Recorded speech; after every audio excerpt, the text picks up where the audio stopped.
Mark 5:34 கொஞ்சம் வாசித்து போயிடுவோம். அவர் அவளை பார்த்து, மகளே, விசுவாசம் உன்னை ரட்சித்தது, நீ சமாதானத்தோட போ, உன் வேதனை நீங்கி சுகமாயிரு என்றார். அல்லேலூயா. அவள் தனக்கு அருளி செய்யப்பட்ட கிறிஸ்துவை நம்பினாள், திருப்தி அடைந்தாள். அல்லேலூயா, அல்லேலூயா. அவளுக்கு சுகம் உண்டாயிற்று. அல்லேலூயா, அல்லேலூயா, அல்லேலூயா. வேதவசனம் சொல்லுகிறது, நாம் திருப்தியில நிறைந்திருக்கும் பொழுது நிறைய சேலஞ்ச் வருமா? அல்லேலூயா, அல்லேலூயா.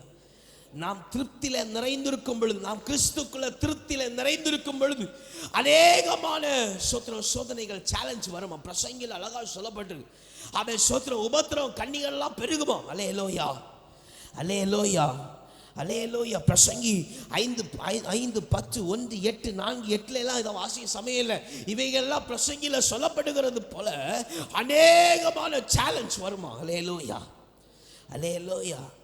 ஆனால் சொல்லணும் பாருங்க, ஆமை சோத்திரம், மத்தியில் சொல்லப்பட்டிருக்கிறது போல, ஆமை சோத்திரம், நான் கிறிஸ்துவுக்குள்ளேய பரலோக ராஜ்யத்துக்குடைய காரியத்தை நான் முதலாவது நாடுவேன். அல்லேலூயா, அல்லேலூயா, அல்லேலூயா.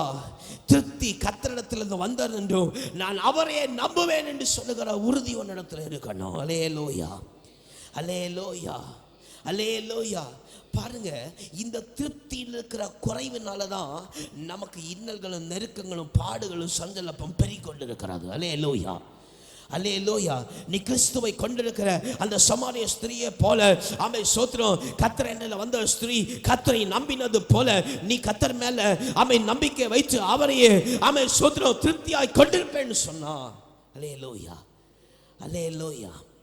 சகல ரோகங்களும், சகல நிந்தைகளும், சகல அவமானங்களும் உன்னை விட்டு மாறி போகும். அல்லேலூயா, அல்லேலூயா. பாருங்க, இயேசு சொன்னார் பாருங்க, இயேசு திருப்தியா இருந்தார். இயேசு திருப்தியா இருந்தாரா இல்லையா? ஹலோ, இயேசு திருப்தியா இருந்தாரா இல்லையா? திருப்தியா இருந்தார். இயேசுக்கு பிள்ளைகளா இருக்கிற நாமும் திருப்தியா இருக்க முடியும். எப்படி